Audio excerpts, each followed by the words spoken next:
Wonderful. Well, hi, Francisco. I've been Hi, meaning to Tina. have this conversation with you for a while, so thanks for your time. And I would love, just so that everybody knows, I'm Tina Southgate, founder at Destiny Coaching Ministries. Francisco is one of our students currently, but why don't you introduce yourself, Francisco, a little bit, like you were just telling me. You obviously came to learn coach training with God in it, the way Destiny Coaching Yeah. does it. And I know you're involved in ministry. So why don't you just give us a really quick overview of your kind of where you're at in life? So I've had quite a bit of a crazy life. I was training to be a priest since the age of 16 to 23 for Wow. 7 years. Um, I had a lot of training in philosophy, public speaking, talking with people, accompanying people, listening to their needs. And that was kind of time that I was trying to follow the Lord. And after 7 years, the Lord said, "You have to leave. You have to leave right now. This is the moment. Leave." Um, I followed his voice. I dropped all my studies. I started studying to be a primary teacher. And I found that everything that I was doing was very connected to what I was doing as a teacher and what I trained before. Worked for 3 years as a teacher, and then the Lord just told me that I had to learn French. I had to go to France and drop everything I was doing again. Wow. And that's where the Lord guided me to full-time ministry. My wife and I, we had just been married. We started to live in a community and a mission school to learn how to be missionaries. And after a year, we started to learn about inner healing. And there was a point where I was wondering, how can I do this full time? How can I carry on helping people?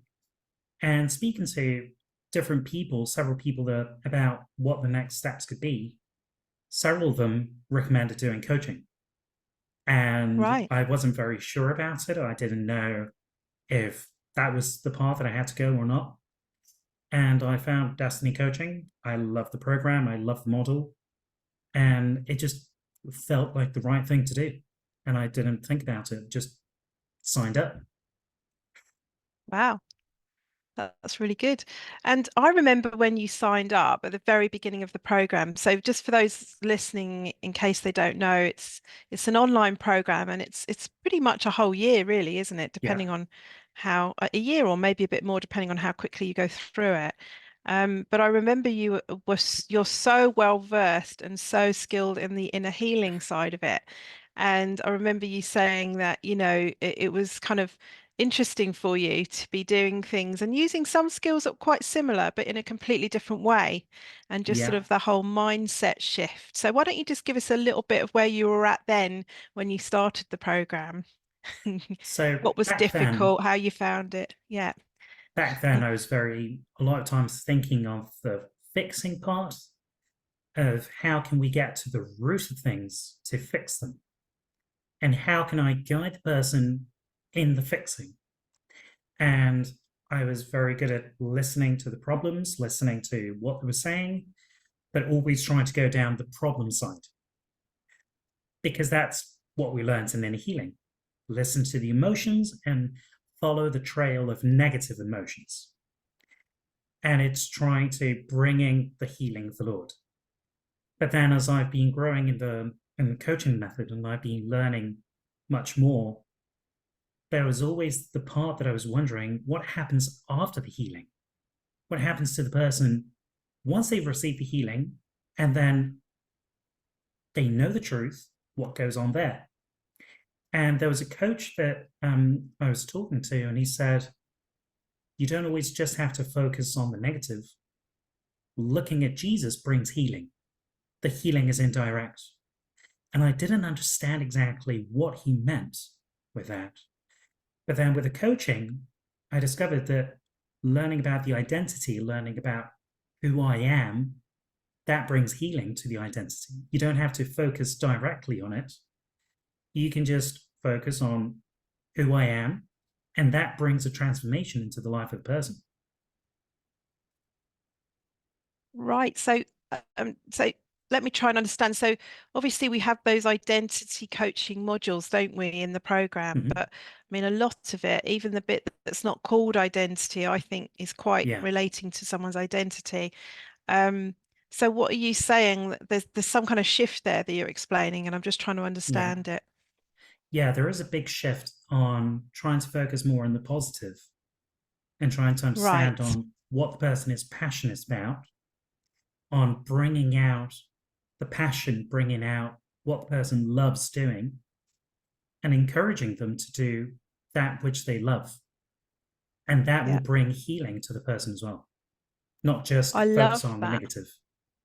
Yeah, I love that. And I've been saying this about the coaching because people come to us and they say, does the coaching model that you do at Destiny Coaching bring healing? And I'm like, well, it's not exactly for that, but it does seem to happen as a byproduct of it, doesn't it? So It is. hearing it from you, who've obviously got a lot of experience in taking people through the healing, you're affirming this, that it does have that effect. I Yeah. always feel like it's like the scripture, that whole idea of perfect love casting out fear. Mhm. But it's sort of like, you fill the pot up so much with the love that there's no room left for the fear. So I sort of feel it's a similar thing where you're filling the pot up with resonance, with passion, with all the things, the gifts, the strengths of the person, that they're not so much thinking about the negative side of what they can and what they can't do and, what's the Yeah. problem. So does that kind of make sense? It does. I use a lot the verse of when Jesus is talking about a demon that has been expelled, goes to the desert, and then comes back to the house and finds the house empty. I use that a lot to Yes. explain how we need to fill the house. And it's so full, the demon can't go back in. And so it Mm, happens that if you have a bottle that is full of oil, you need to empty out the oil to fill it in with water.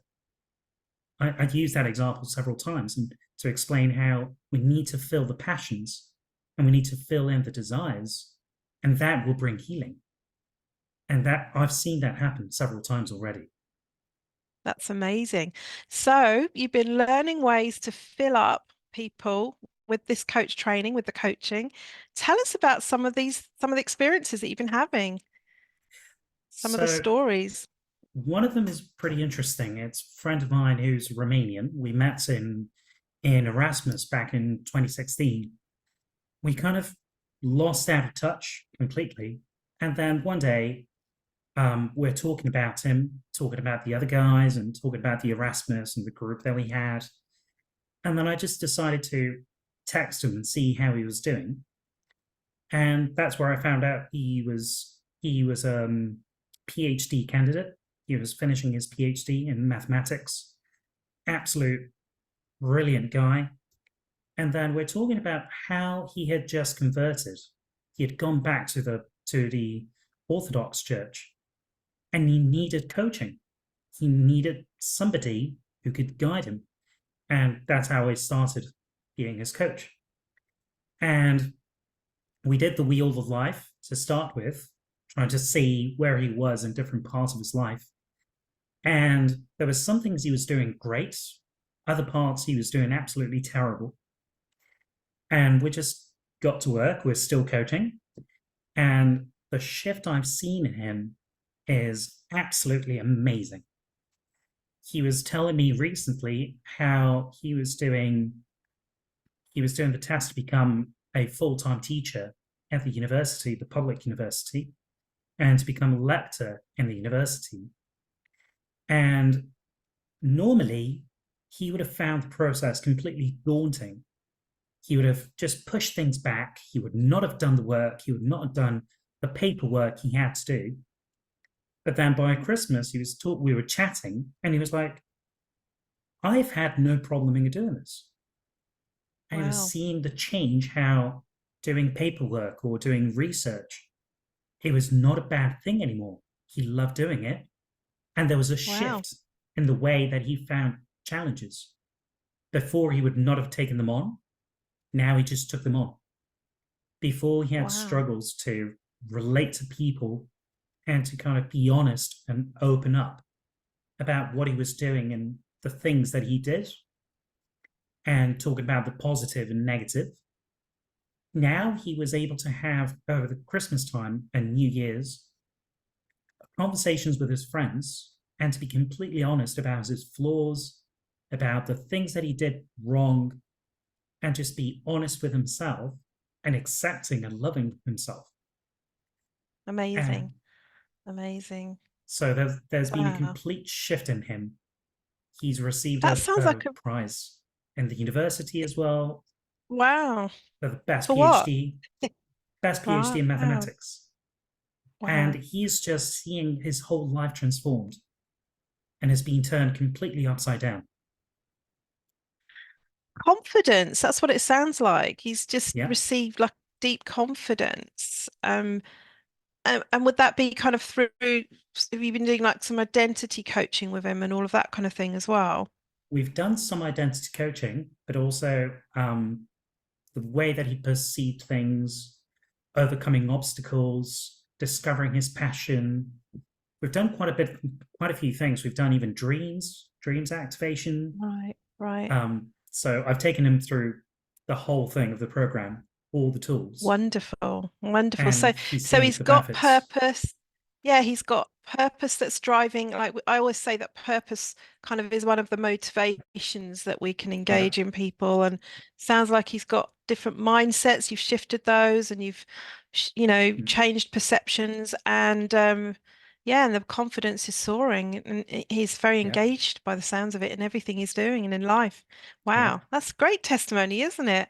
Isn't It it is. wonderful what coaching can do?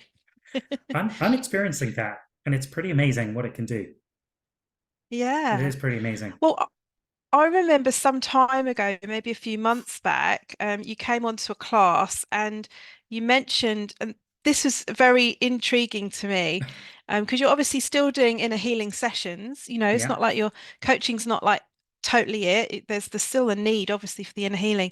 But you said that having gone a certain way along in the course, the session ended up being a lot shorter, and Yeah. sort of using some of the coaching skills has kind of accelerated you in using some of those in the inner healing journey. So why don't you just tell people um that, first of all, the result, and then, what's shifted in that area Hmm. for you?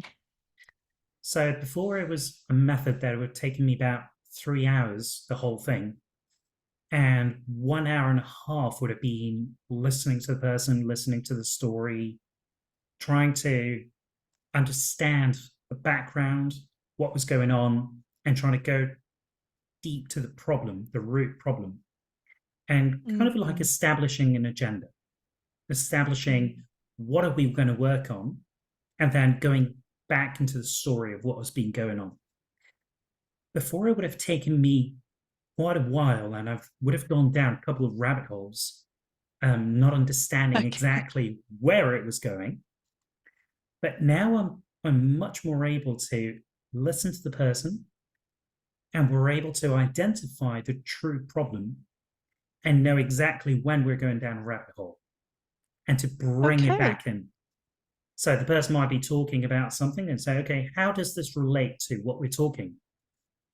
Which is completely from coaching, but the person is perfectly able to say, oh, wait, it doesn't. Okay, let's go back. And we cut short on the rabbit hole, go back on track. I'm much more able to identify the true problem that talking person is talking about. And that shortens up the session because we don't have to do so much talking through the coaching questions, through the coaching mindset, and trying to get the person to do the work. That makes everything much, much faster. And I don't have to do as much work as before. That's so good, isn't it? One of the Yeah. biggest things. So many people, like if you're listening to this, that's one of the biggest things in coaching is we're empowering the person we're coaching to come up with the solutions themselves, aren't we? And I love what you've just said. It's quicker that way. Yeah. Because they know themselves best, right? And they know what's going to Exactly. work best for their own lives. So, and it sounds like that's some of the skills have really helped you to sort of focus in a different way and get to the problems quicker. So that's Yeah. brilliant. Brilliant. Were there any other testimonies, Francisco, that you're just itching to tell us? Well, there's another one of a girl I met her this summer who has Asperger's syndrome.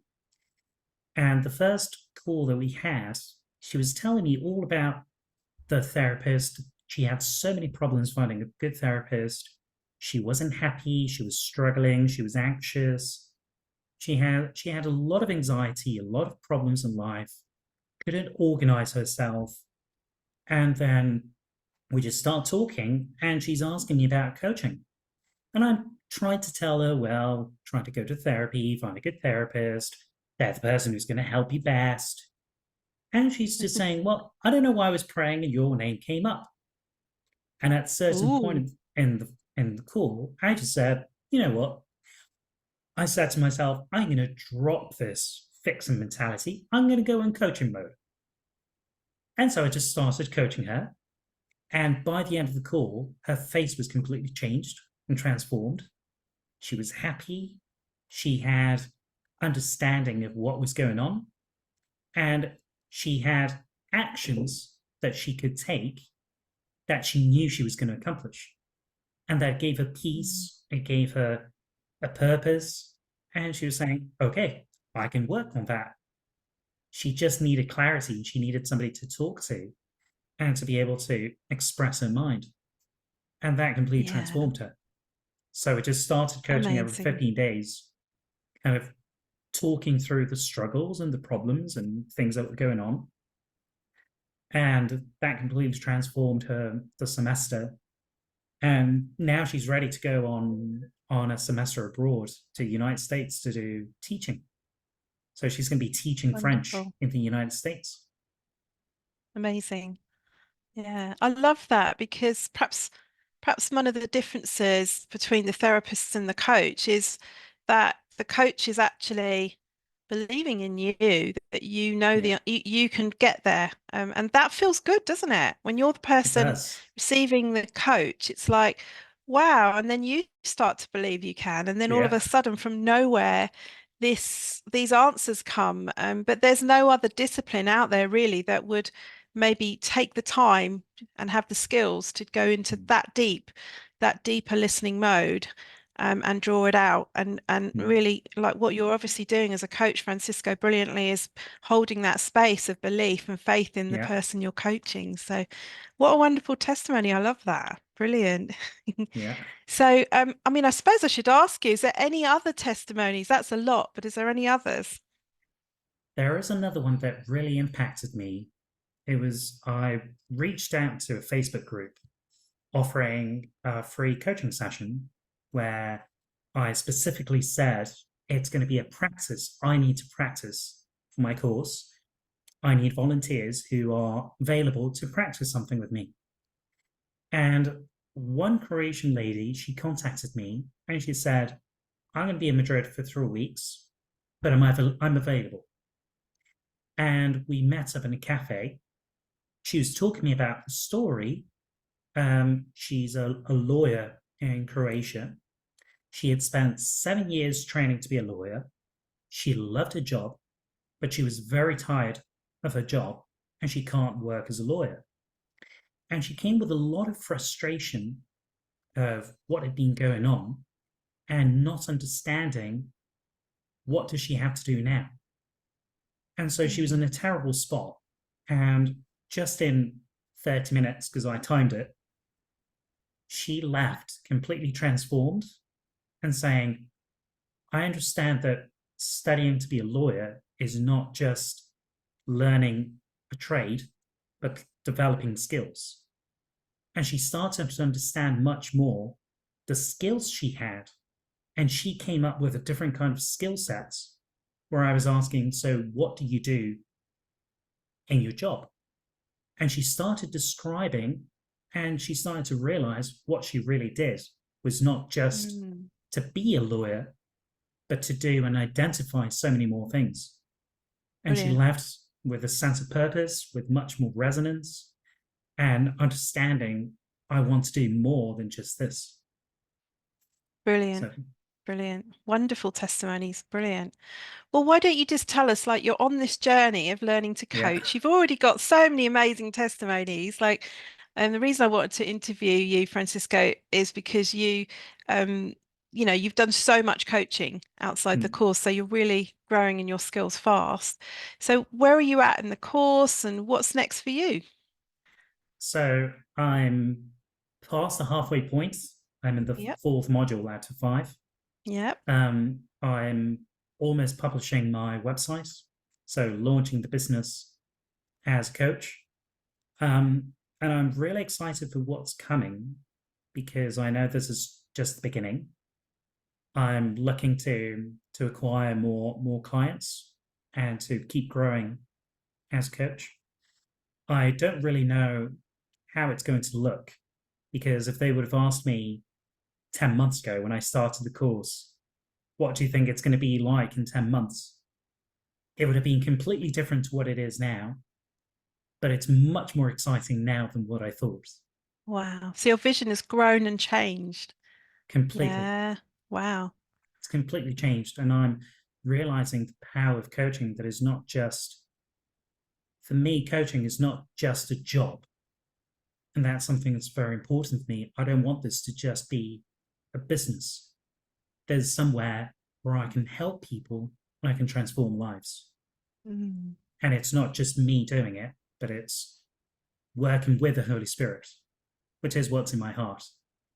Yeah. So right now, what I'm looking for is just to be able to finish the program, to be able to finish acquiring all the tools that I will need, develop my website, and see what comes up.